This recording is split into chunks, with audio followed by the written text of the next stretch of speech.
It'll be the same slide set as what you all are able to look at.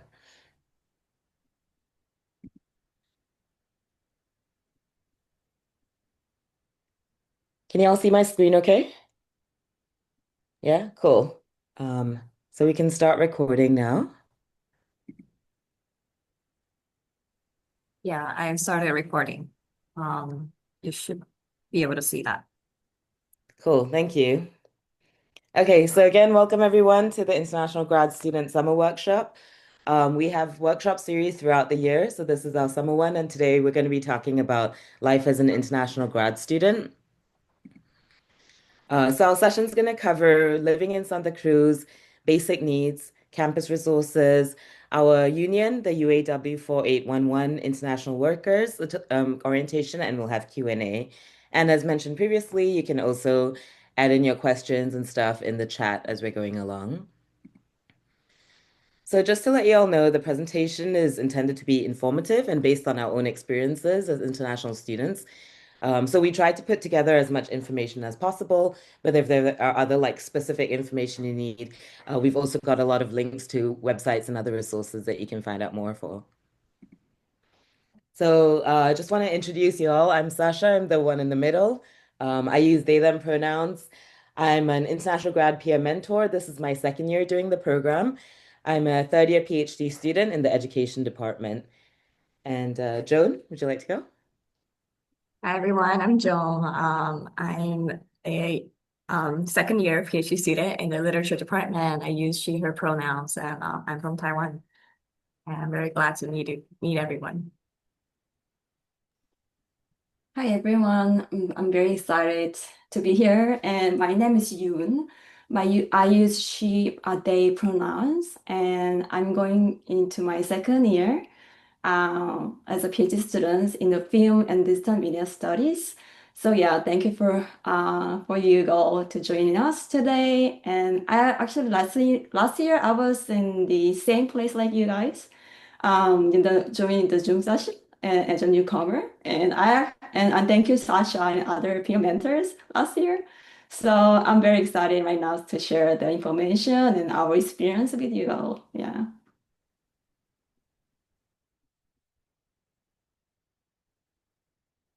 We also have Andy here. Andy, would you like to say hi too?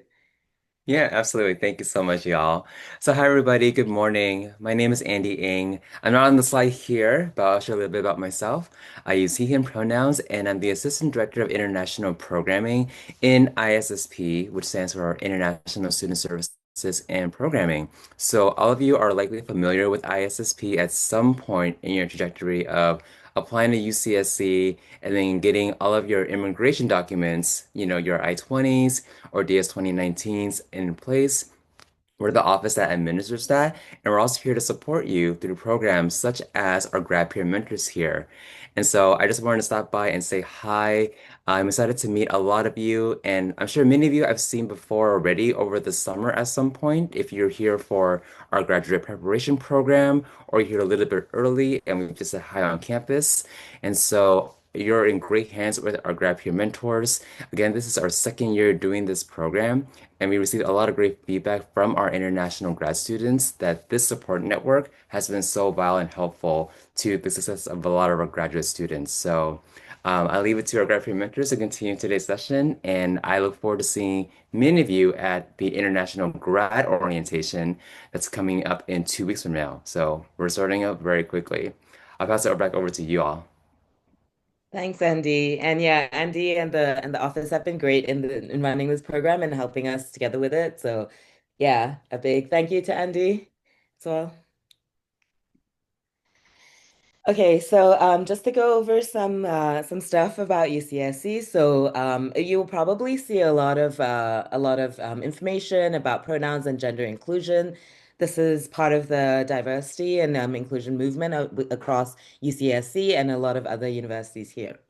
So you can introduce yourself in however you feel comfortable, if that includes your pronouns. A lot of the buildings have all gender restrooms as well. So, and we'll start off with transportation. So getting around Santa Cruz is pretty easy to get around with the buses.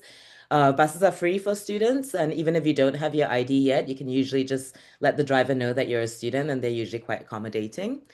There's also B-Cycle, which is like a bike rental program, and it's about $32 a year for the student price. So you can get the bikes to go off campus, on campus, and yeah, and they're like electric bikes as well. Within the city, parking is often free, and on campus, you can apply for campus parking permits through TAPS. So there's a hyperlink there. You can click on that if you need. And then I'm going to go over this quickly, like the to and from Santa Cruz to San Jose or San Fran. There is the BART, which is the train from SFO, San Francisco Airport, to San Francisco or San Jose. There is also the Highway 17 bus from Santa Cruz to San Jose. So if you were to go from Santa Cruz to San Jose Airport, for example, you would take the bus over to San Jose Duridan and then take the BART from there. I'm also going to go over this part quickly about getting a car. There are quite a few documents that you would need, and the process is basically just to register with the DMV. You would first upload your documents, and then after that, you would show them in person. There are also like options to buy used cars or to rent cars as well within Santa Cruz. Okay, so here, I wanted to focus a little bit more on these information here. So in Santa Cruz, like there are quite a few grocery stores.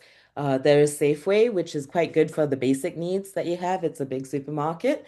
You can register as a student to get 5% off your groceries during the school year. So you just have to show your student ID at Safeway to get a student card there. Then there's also Whole Foods or New Leaf, and they have specialty food like organic or gluten-free food. A grocery outlet is usually kind of like a subsidized and cheap pantry foods. And then there's also the food bin or the herb room for uncommon herbs and spices.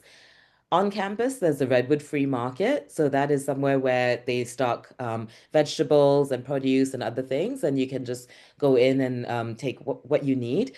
The hours vary, so you may want to check out their website or Instagram page before you go. And then in terms of laundromats, some apartments have like laundry included, but some don't. So there are a lot of public laundromats available. Some of them use apps, some of them use coins, so you can see how it is in each place. And then in Santa Cruz, like, I mean, it's beautiful for those of you who are already here. Like, I hope that you've already been able to enjoy some of the beauty of Santa Cruz. For those who you who are coming, this is something that you can really look forward to. There are beautiful walks that overlook the ocean. There is like swimming and tide pool. I mean, the water is really cold like throughout the year, but you can still swim in a lot of places. There are lots of trails that go through the redwoods and other parts of Santa Cruz. And you can also like bike around Santa Cruz. There are quite a few bike lanes, and biking is quite common here. So there, we've also given some sites like Lookout Santa Cruz and Eventbrite that to check out what's happening in Santa Cruz area. In the downtown area, there's a cinema, there's museums, there's cafes, and there's the farmers market year round. So yeah, this is a little bit more information about the B cycle and the grad student parking permits. So again, this is information for you on the slides. I'll go through these quickly. So just to go over an estimate of like how finances are in Santa Cruz.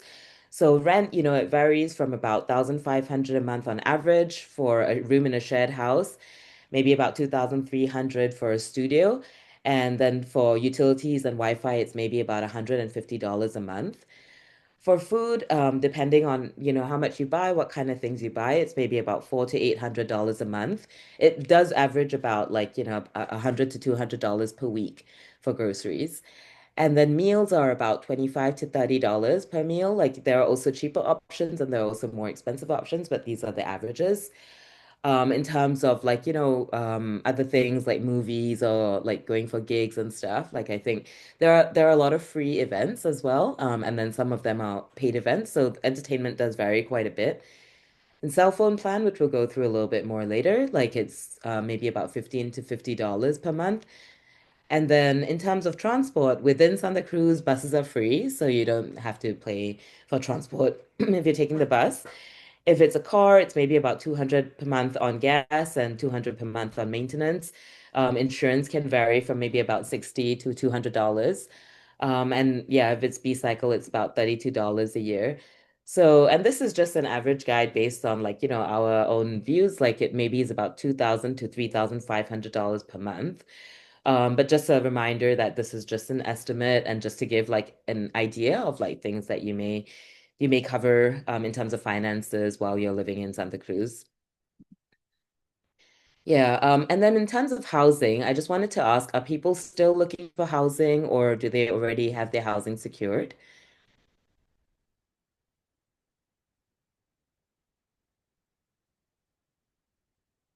I guess if you're looking for housing, maybe you could either put your hand up or do the raise hand emoji.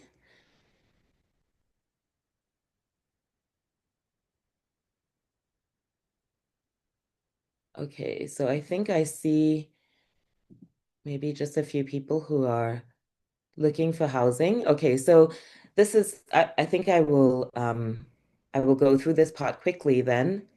Those who have raised their hands have housing?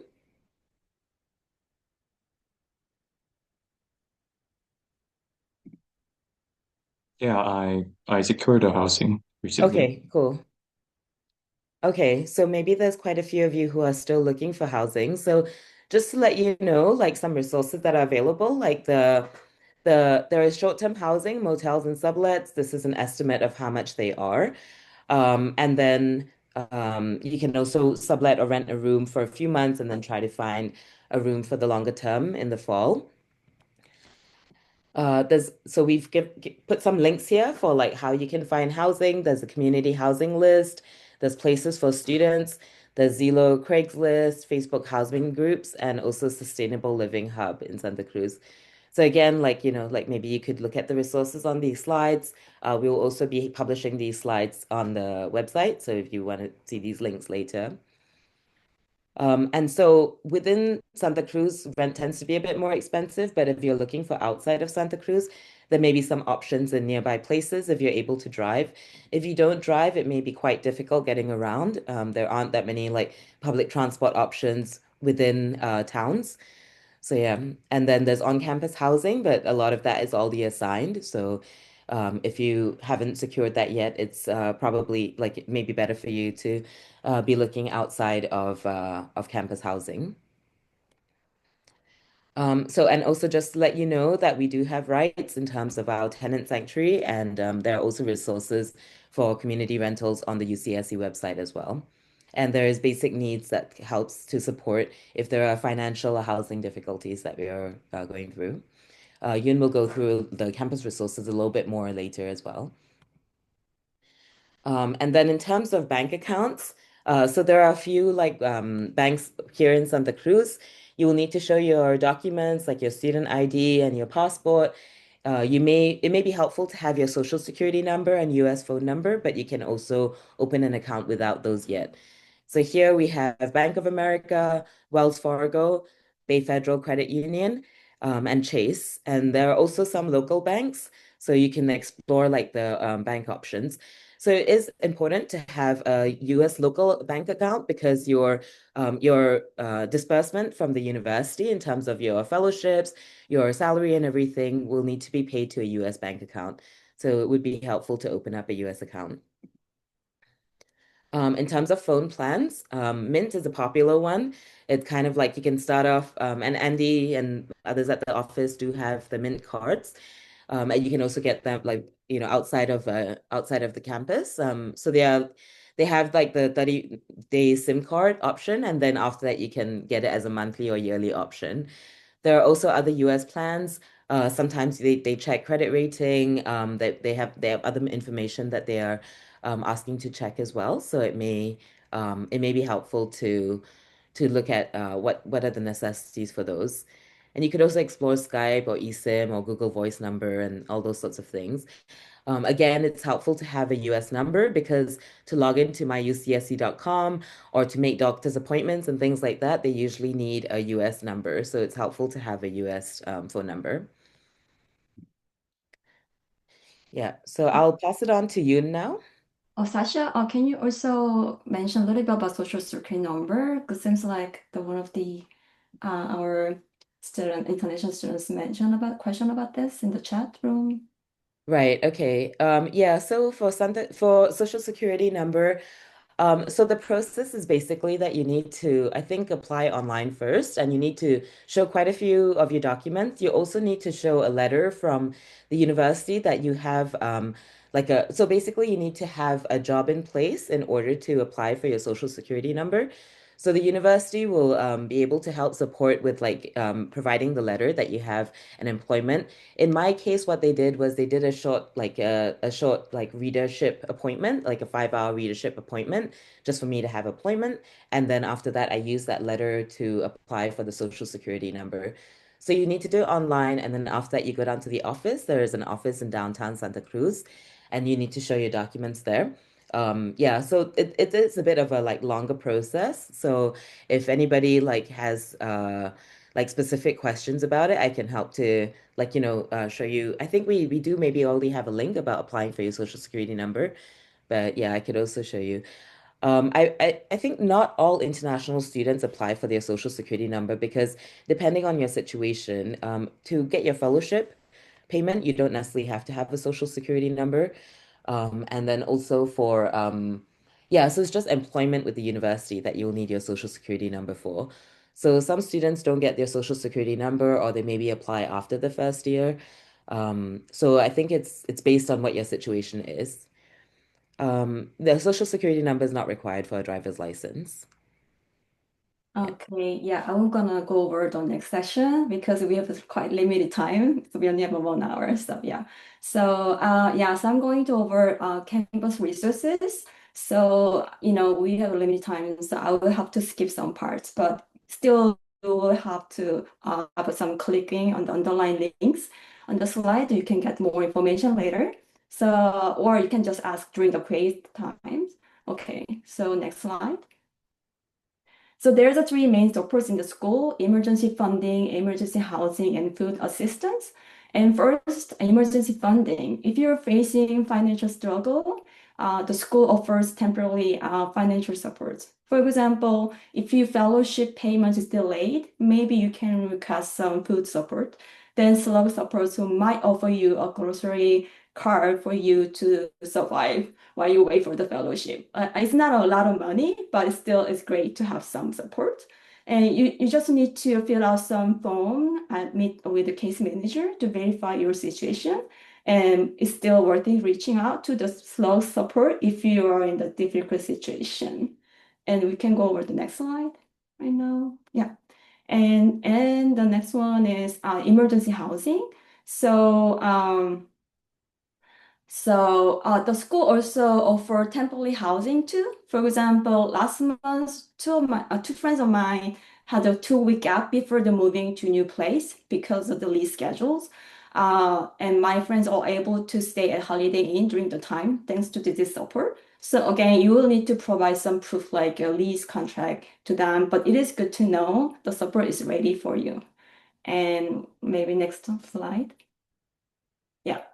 And also, when you face some housing issue, such as eviction notice or mold on the walls, or safety issues, or discrimination, or lease increases more than 5% rent fee, beside the annual overall cost of living increase, there are free legal consultations for you. This is a UCSC funded program that contract with the Faulkner Law. This is the San Jose law firm. So if you need actual lawyer's advice on your case, this service is a good place to contact. So some of my friends in the department last year, they actually even won their case in the court with this help. But this last week, based on my current research right now, this service temporarily paused because they are moving to the new office right now. So in this case, you can contact this based in the email address in the slide or the tenant central emails. You can see the address in the slide. And the tenant sanctuary will provide you with practical guidance and education or immediate local support as well. So it's good to know you have two different kinds of services here. Maybe next slide. Yeah. And also, we have several on-campus food resources. The one is a Redwood Free Market. This is Shasha already mentioned earlier. I use this market quite regularly, about almost like once for a week. They offer dry foods like beans, pasta, or rice, and fresh veggie and fruits. Basically, whatever they have, you can get as you need it. And there's also Cowell Coffee Shop. There's near the Cowell College, inside of Cowell College. And they serve free coffee anytime till 4 p.m. and breakfast and lunch. And the menu change every day. So I feel it's always something new. And it's also it has also nice area. So hang out. So it's nice coffee. And other reasons are the produce pop-up and second harvest food bank or UCSC farm where you can get fresh and farm produce. Beside that, there's free food pantries around campus and town. It is easy to Google search, so they tend to pop up in different places in different times, so good to check out anytime. Okay, we're gonna move to next one. Yeah. SLA support also provide tech-related and computer support. First, there are computers at the libraries, in the mechanical library and the science library that you can use, and also computer labs in the libraries. I know, as long as I know, is they have a Mac window in Linux, and also printing services. And this is also computer labs 24-hour accesses for students. I don't think that it's free for printing, but actually it's good to know they still have a printing service. And there's also laptop kiosk where you can borrow and return laptop in the libraries. Also, students also get a free subscriptions to software like this list, like Adobe Create Cloud. You're artist or designer, you can get Photoshop, Illustration, Premieres, or Microsoft Word, PowerPoint, Excel. These are free. And also there are other technical or scientific software you can download. And also just some quick notes that the Grammarly, they usually offer free Grammarly until the last year, but because of budget cut, they actually stopped. Also, New York Times has been the subscription has been stopped. So it's good to check out every time because of the circumstance that we have facing right now. And then yeah, we can move on to the next slide. Okay, so the library has a study rooms. You can reserve the spots, and also they have also digital studios, and also there are TA rooms that you can reserve for office hours with your students. And of course, there is a GSC. I don't know if you've already been there. It has a lounge and small kitchen and study space. There also you need to make some appointment or reservation beforehand. Okay, and then we can move on. I'm sorry. Okay, there is also very nice great services. It's a writing center.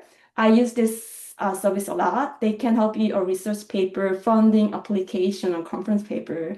You can make appointments about like 30 minutes or 60 minutes section. You will work with the graduate peer tutors you choose. And they don't edit your work or content-based feedback, but they give a really good feedback on structure, organization, or grammar errors, etc. So also they're running there's other like writing workshop or co-working groups you can join if you want community-based support while you write. Okay, next one. Yeah, for internet access, yeah, you might notice the Wi-Fi sometimes doesn't work on the bus and shuttle on we get to the hill, the campus. So here's a map shows where campus antenna are. So signal sometimes weaker in some areas. So we usually use Edgeroam as a main Wi-Fi network. It's secure and encrypted. And you can log into your cruise ID. If this Edgeroam is getting down, then you can have other options like UCSC guest. This is the free access for 24 hours. Yeah. And next, also I'm sorry, there's a free storage for the Google Cloud. You can request through this link. And also if there's another alternate storage you might want to check. Okay, next slide. On the fellowship, yeah. So we have financial aid and scholarship office, which provide one-on-one consultations that help you understand what financial aid can be available for you. But it's good to keep in your mind, financial aid varies a lot by person to person, so it's worth checking in with them. And there's two programs I want to highlight is the EBC housing supplements and also relocation stipend. Until the school builds enough graduate housing on campus, they provide like 2,500 housing supplements each other for graduate students. This supplement was possible by students' unions and students' protests in 2019. So now we are all benefit from that efforts. So I want to just shout out this for a moment for appreciation. And there's also a one-time relocation stipend for new graduate students who move into Santa Cruz far from the school. Okay, next slide. Yeah, so we're going to move on to the house support. If you enrolled in the classes, you can use the gym and recreation facility for free. They have a real wonderful outside pool, and there's also indoor classes like yoga or core exercise, weightlifting, and more. But it's might also good to know that during the summer, if you don't take any classes, you might need to pay $30 for a month to use recreation centers. Okay, we can move on to the next slide. So this is a really important thing for you all to keep in mind. We are required to have health insurance, either UC SHIP or private insurance. You need to make sure you have at least one of them. Before the quarter start, you will be asked whether you want to leave UC SHIP. If you do nothing, that means you're keeping UC SHIP. So if you want to leave it, you need to show proof that you already have private insurance to school. And okay, so yeah, I have some experience about, okay, I'm going to talk a little bit about the example that I have before. So the Santa Cruz is also easy, the health center is also easy to find. It's located in the East Hill on the Mac campus. If you're UC SHIP, you can have annual, Shasha, can we go to the next slide? I'm sorry. Yeah, so we can have annual eye exam, ST testing, or reproductive healthcare, or dental cleaning, and free vaccines. So this is a map they show where's the student at health center located. And most of these, I think health centers or gym or GSC located in that area of the spot. And for my experience of the ship, for example, I was involved in the car accidents last few weeks, and I actually got a bruise in my calf, and so I went to the urgent care center and I saw the doctor. The bill was almost like over the $300, but UC ship cover everything. I don't have to pay anything. So I think the UC is actually nice to have, and depends on your situation, but usually they cover like most of them, but you have to check the by case. Okay, and also next slide. This is a very important topic too, is mental health, and UC Santa Cruz is strongly recommended to the supporting mental health, and it's really worth it to try it. CAPS, which stand for Counseling and Psychological Services. So if you're in stress, anxiety, relationship issues, depression, or any issue you want to have counseling about, they're ready for you. This is covered by UC SHIP. So also they have a resource for TA wants to support their students too. And we also find the SHOP, which stands for Students Health Outreach and Promotion. This also especially a support for students with sexual health, drug issues, imposter syndrome, and other depression and sleep issues that are similar to the CAPS.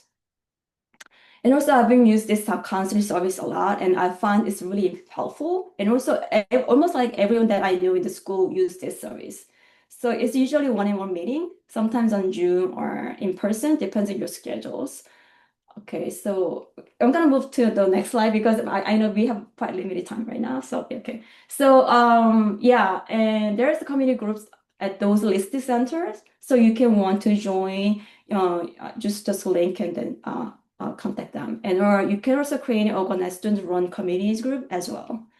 And also we're sharing TA position Google group list here. So if you need some TA position to request to have for your needs. And then we're gonna move to the next one. Yeah, okay. So let's talk about briefly on travel and re-entry, because I know that some students actually ask about this to the questionnaire. So most of you already have your I-20, but if you plan to travel outside of the States, you will need to request travel endorsement approval before you leave. So you can find your I-20 in iGlobal and submit the request for the travel signature. Once it's signed, it's valid for 1 year, which means that you need to renew it again after 1 year. And okay, next slide. And finally, also we have a few notes about filing taxes. And also I know that some students also asked about this during the Q&A questionnaire. But we'll have a tax workshop in the later with experts, so you don't have to worry too much right now. But this is just a brief note. It's just I'll get to know in this you need it in your later, so later. So it's important to know that every internet student must file Form 8843 every year. It's not a tax return, it's a statement you need to file.